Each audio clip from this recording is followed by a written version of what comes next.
olha para o COBIT, né, e aí eu vou falar um pouquinho para vocês muito rapidamente do que é o conceito do COBIT. COBIT, pessoal, ele ajuda as organizações a criar valor por meio da informação e da tecnologia, mantendo o equilíbrio entre três pilares: entre a obtenção de benefícios, a realização dos benefícios, entre a otimização dos riscos e a otimização dos recursos. Então, se uma organização ela quer criar valor com o uso da tecnologia, com a informação e o uso da tecnologia associada, ela precisa entender que ela precisa obter o benefício dessa tecnologia e dessa informação disponível. Ela precisa garantir que esses riscos estão controlados, ela precisa fazer isso com recursos otimizados. Não dá para pagar qualquer preço por isso aí. Muito bem. E quando a gente olha para o que o COBIT define dentro do framework de governança e gestão, ele define o que nós chamamos quais são os componentes. Então, ele define 7 componentes do teu sistema de governança. Então, ele diz, toda vez que você olhar para um sistema de governança e gestão, você precisa encarar esse modelo, essa visão, sobre 7 dimensões, vamos pensar dessa forma, né? São os 7 componentes. Eu tenho que olhar como que estão meus processos, como que estão minhas estruturas organizacionais, que obviamente tem pessoas ali dentro que executam esses processos, como que estão minhas políticas, meus princípios, meus procedimentos, como é que estão basicamente, nossas políticas internas, corporativas, que as pessoas que estão dentro das estruturas organizacionais devem seguir, como que está o meu modelo de informação básico, né? Você veja que a informação ela é um dos componentes do sistema de governança e gestão, como que está a cultura da minha organização para o uso e para a gestão da informação e da tecnologia, como que estão as pessoas, como que estão as habilidades, as competências dessas pessoas que, primeiro, estão, de alguma forma, interagindo com a tecnologia, são os usuários, e também as pessoas que fazem parte das estruturas de tecnologia da organização ou de inovação que manipulam, que provêem serviços de tecnologia. Então, como que estão as competências dessas pessoas? Eu preciso me preocupar em relação a isso. E, por último, o 7º componente,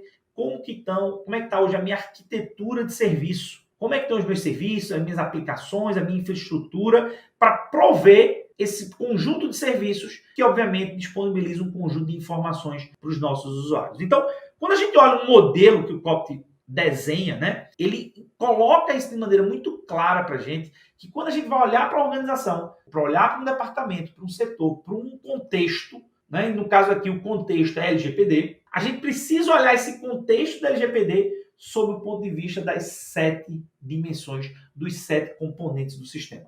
Eu não posso avaliar como minha organização está, como meu sistema de gestão e governança da informação e da tecnologia está, olhando apenas processo, olhando apenas minha estrutura organizacional, olhando apenas como é que está a minha informação. E eu tenho visto muita falha em relação a isso hoje dentro dos projetos da LGPD. E eu quero fazer esse parêntese, né? Quando a gente olha hoje os projetos de implementação da LGPD, sem nenhum demérito, sem nenhum problema, eles têm sido conduzidos fortemente por pessoas da área do direito. Eles têm, ou seja, os advogados, as pessoas do direito, eles entenderam que existe aí uma oportunidade para eles implantarem compliance dentro das organizações. E eles entendem compliance como um conjunto de adequação a leis. Na verdade, compliance é muito mais do que isso. O compliance tem a ver com eu estabelecer um modelo de controle interno, um modelo de funcionamento da minha organização para respeitar as práticas ou as boas práticas na qual eu tenho o objetivo de cumprir. Seja essas boas práticas legais,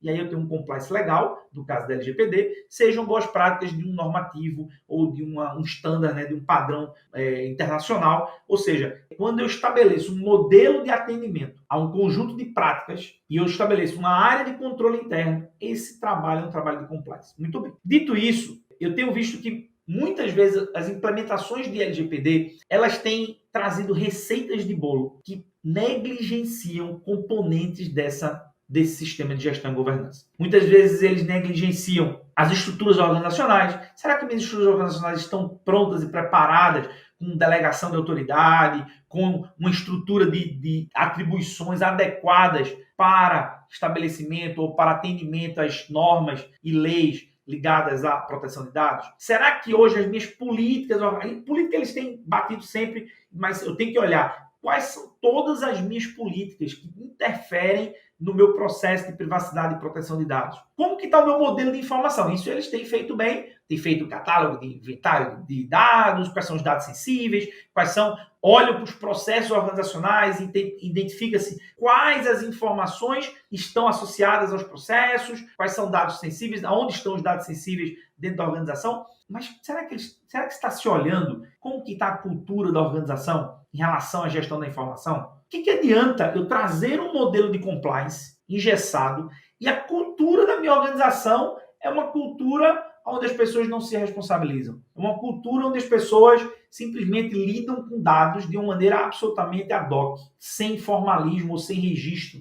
Eu não tenho, por exemplo, uma cultura de mudança, uma cultura de gestão da mudança dentro da minha organização. Então, o que vai acontecer? Eu vou implantar alguma coisa e aquilo vai se deteriorar com o tempo. Isso tem acontecido em alguns casos e a gente tem visto isso acontecer. Outro ponto importante, todas as pessoas envolvidas estão treinadas, estão capacitadas, têm competências para construídas para tratar a gestão da informação dentro agora de um contexto de privacidade. Então, quando a gente fala de classificação da informação, quando a gente fala de identificação de proprietário da informação, quem que é o proprietário da informação? Porque a propriedade da informação, dentro do contexto da LGPD, ela define de quem é a informação. Então, a informação de quem que é essa informação? Dentro da organização, quem que é responsável por essa informação? Quem vai ter o accountability se houver um vazamento ou houver uma violação dessa informação? Então, isso tem que estar muito claro dentro da organização, esses papéis e responsabilidades. E, obviamente, o ponto mais crucial quando a gente olha para o ponto de vista da tecnologia e das informações suportadas por essa tecnologia ou disponibilizadas por esses sistemas tecnológicos. Como que estão as minhas aplicações? Como que estão meus serviços?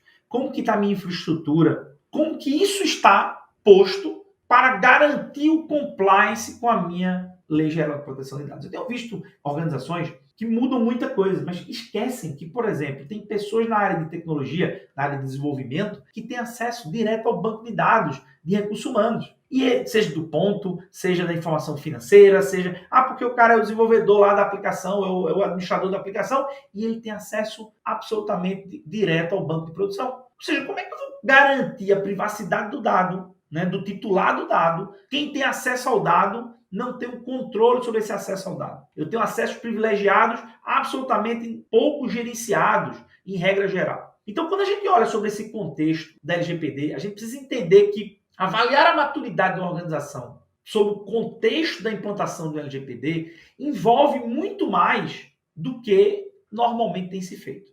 A gente tem 7 componentes que precisam ser avaliados do ponto de vista de governança e gestão de um modelo. Mas eu tenho falado de governança, tenho falado de gestão. Qual é a diferença entre governar e gerir, né? Então, voltando para o COBIT, a governança, pessoal, ela envolve eu avaliar o contexto. Então, a avaliação de maturidade, ela faz parte de um contexto de governança. Eu estou avaliando o meu ambiente, o meu cenário, minha gestão, como é que ela está.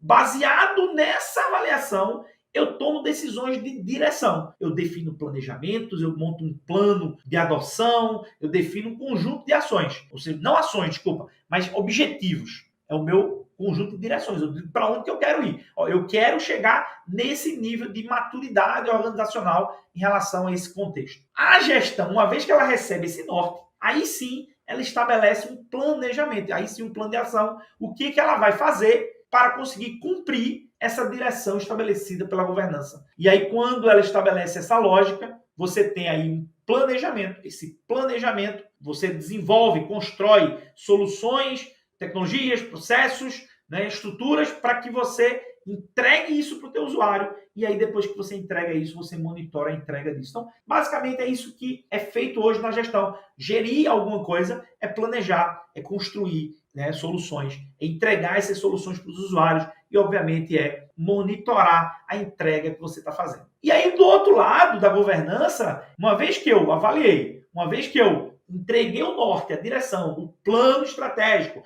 o plano que me define objetivos, nortes. Se eu estou usando um modelo de OKR, meus objetivos baseados no modelo de OKR, eu vou definir lá os meus OKRs de primeiro nível, né? E aí cada um vai derivando seus modelos de objetivos dentro dos departamentos, dentro das áreas, dentro dos sistemas, dentro das estruturas organizacionais. Mas eu defini o norte. enquanto governança, mas eu também preciso criar um monitoramento. E esse monitoramento é diferente do monitoramento da gestão. A gestão monitora como está entregando o serviço. Então, a gestão de tecnologia, ela está monitorando como que ela está entregando o serviço. Será que o usuário está satisfeito? Será que o usuário não está satisfeito? Será que o meu nível de serviço está adequado? Está dentro daquilo que eu esperava? Ou seja, eu estou monitorando a entrega dos meus serviços, dos meus projetos, etc. A governança não, ela monitora se os objetivos que ela definiu, se as direções que ela definiu, se elas estão sendo atingidas, se elas estão sendo buscadas e atingidas dentro do contexto da governança, ok? Então,